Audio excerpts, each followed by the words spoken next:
Parliament వర్షాకాల సమావేశాలు కొనసాగుతున్నాయి. లోక్సభ సమావేశాలకు స్పీకర్ ఓం బిర్లా అధ్యక్షతన సాగుతున్నాయి. అలా చూద్దాం.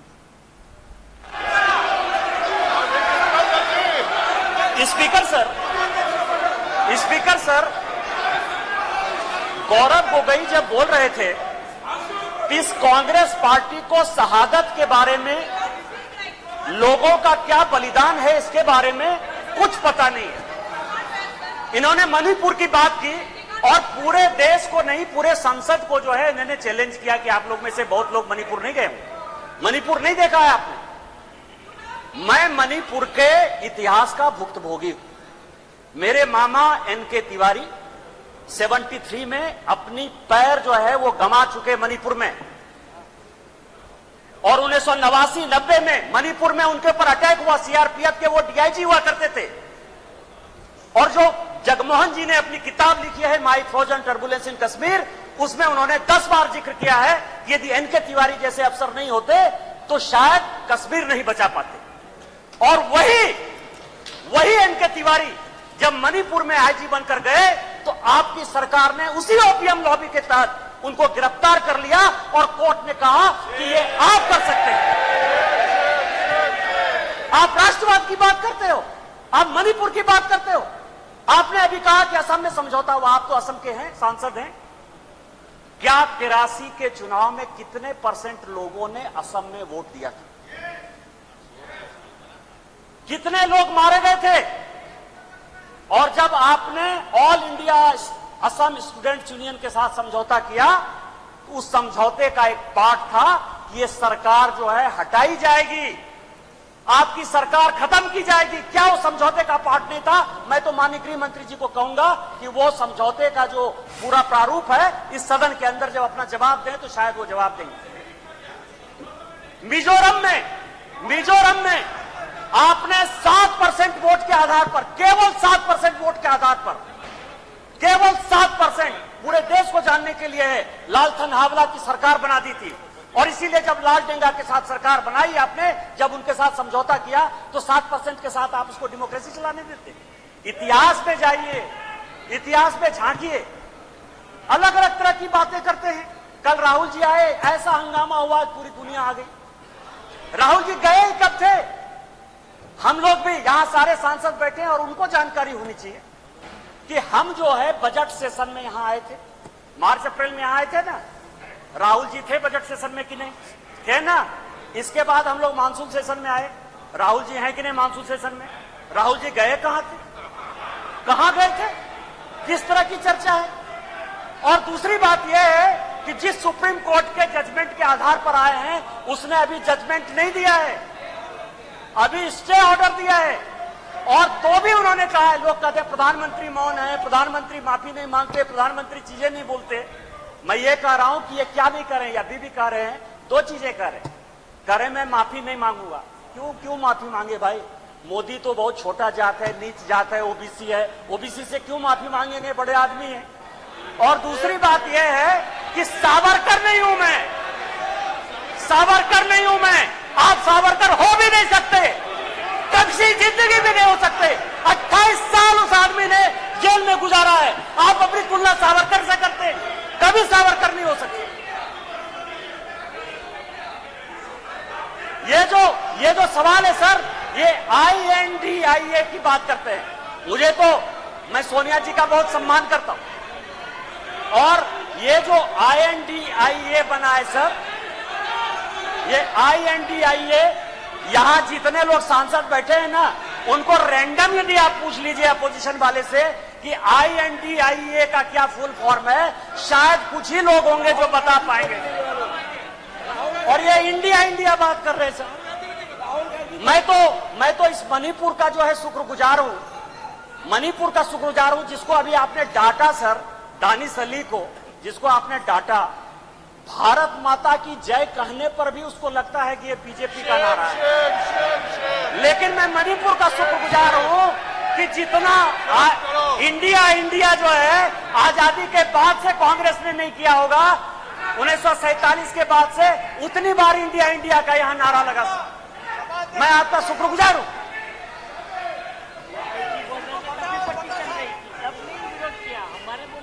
मेरे प्रधानमंत्री अध्यक्ष महोदय, मेरे प्रधानमंत्री एक बात कहते हैं कि ये अविश्वास प्रस्ताव नहीं है। प्रधानमंत्री जी कहते हैं कि ये अविश्वास प्रस्ताव नहीं है, ये अपोजिशन में विश्वास प्रस्ताव है कि कौन अपोजिशन में कौन किसके साथ है।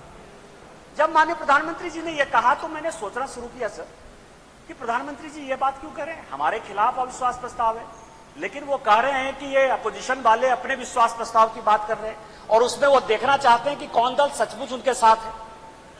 तो मैं तह पर गया सर कि अविश्वास प्रस्ताव पर कौन कौन पार्टी हमारे खिलाफ है। सबसे बड़ी पार्टी डीएमके है, बड़ा सम्मान करता हूं मैं, करुणानिधि जी का बड़ा योगदान रहा है इस देश को बनाने में।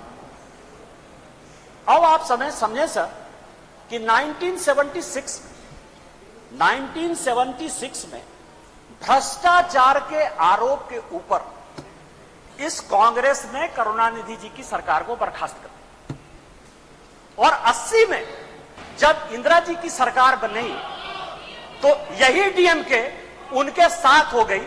आप करें तो रासलीला, हम करें तो करेक्टर डीला।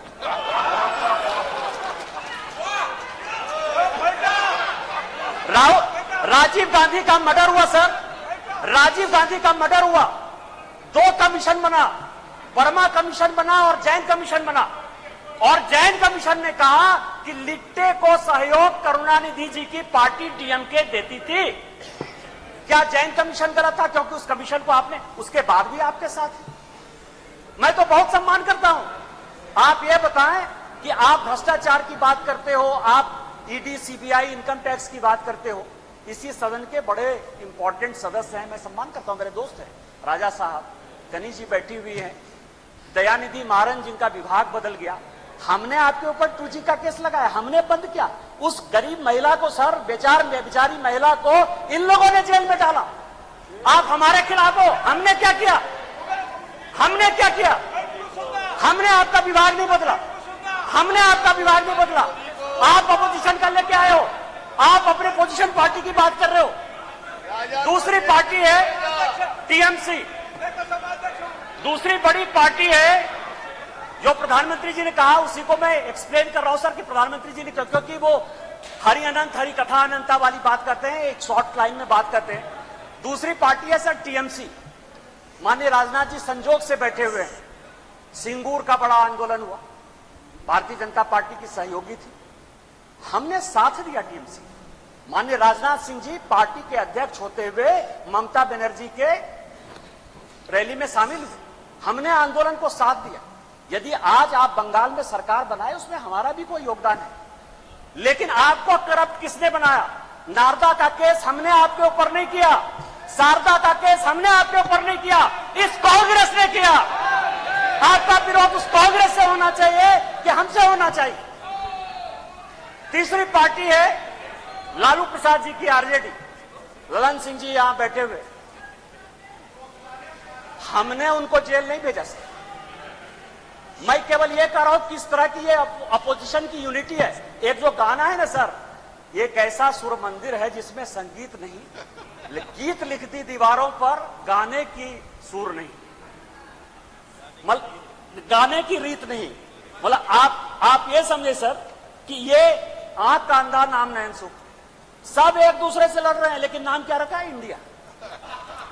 लालू प्रसाद जी हैं सर, लालू प्रसाद जी को ललन जी ज्यादा बताएंगे बोलते हुए, यदि इस हाउस में सही सही बोलेंगे तो, यदि सच बोले तो आज जो लालू प्रसाद जी के बेटे को जो है उन्होंने, जिसने उप मुख्यमंत्री बनाया है, वही उसके जो है विरोध में खड़े थे सर। और यहां की कांग्रेस सरकार थी 95 में जिसने कि लालू जी को अंदर कर दिया। हमसे किस बात का विरोध? विरोध तो आपको कांग्रेस से होना चाहिए ना। ये ललन जी पिटिशनर थे, यही तो मैं कह रहा हूं सर।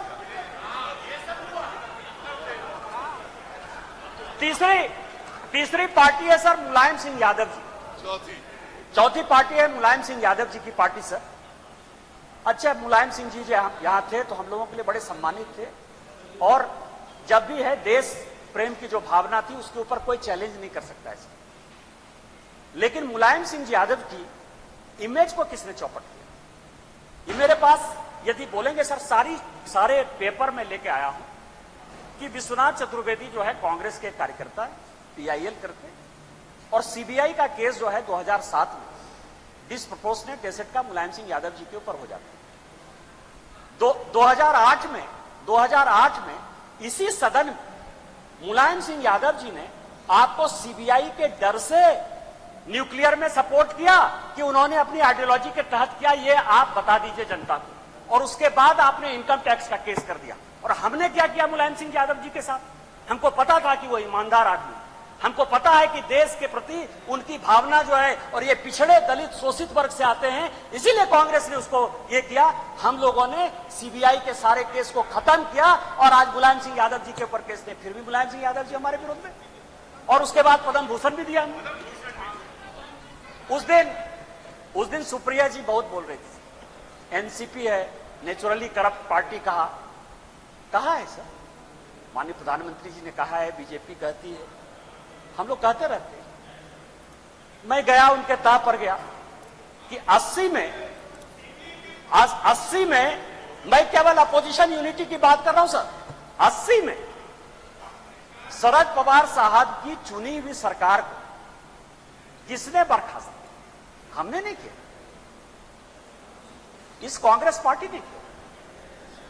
किस आधार पर शरद पवार साहब ने एक अलग एनसीपी बनाई थी? हमने नहीं कहा शरद पवार साहब को बनाने के लिए। किस आधार पर जब हम पहली बार यहां जीत कर आए तो रोज जो है इसी तरह की महंगाई की बात होती थी, एक एक्सचेंज की बात, कमोडिटी एक्सचेंज की बात होती थी, रोज पवार साहब के ऊपर आरोप लगते थे, हमने नहीं लगाया। और फाइनली पवार साहब जैसे सीनियर आदमी को कंज्यूमर अफेयर्स मिनिस्ट्री छोड़ना पड़ा। और उसके बाद मैं कागज देख रहा था सर, 2012 और 13 में जिसके लिए कहा कि 70,000 करोड़, जिसके लिए कि काफी पहले तो अब धीरे से बोलती थी, हंस के बोलती थी तो अच्छा बोलती थी, अभी थोड़ा जोर जोर से बोलती है। अब आप समझिए कि व्हाइट पेपर इसी कांग्रेस के चीफ मिनिस्टर पृथ्वीराज चौहान ने किया। छगन भुजबल जी के ऊपर महाराष्ट्र सदन का केस इसी पृथ्वीराज चौहान ने किया, उन्हीं के एसीबी ने किया। 70,000 करोड़ के इरिगेशन स्कैम का भी केस इसी कांग्रेस ने किया। हमने क्या किया आपके साथ? हमसे क्यों किस बात की लड़ाई है? हमने आपके साथ क्या किया? आपको तो इस कांग्रेस को देखना चाहिए था। इसके बाद एक पार्टी है सर, फारूक अब्दुल्ला साहब, बड़े सीनियर हैं यहां। 1953 में, याद करिएगा सर, 1953 में शेख अब्दुल्ला साहब को जेल में इसी कांग्रेस पार्टी ने बंद किया। 1975 तक 22 साल वो आदमी जेल में रहा इस कांग्रेस पार्टी के कारण। और उसके बाद समझौता किया, शेख इंदिरा समझौता 1975 में। इनका विरोध उसके साथ होना चाहिए कि हमारे साथ होना चाहिए? यहां ओवैसी साहब बैठे हैं, उस दिन पूछ रहे थे कि मैं इधर रहूं कि उधर रहूं। आप तो मुसलमानों की बात करते हैं, सच्चर कमेटी की रिपोर्ट इसी मनमोहन सिंह जी की सरकार ने लाया। उसने कहा कि पूरे देश में मुसलमानों की हालत खराब है।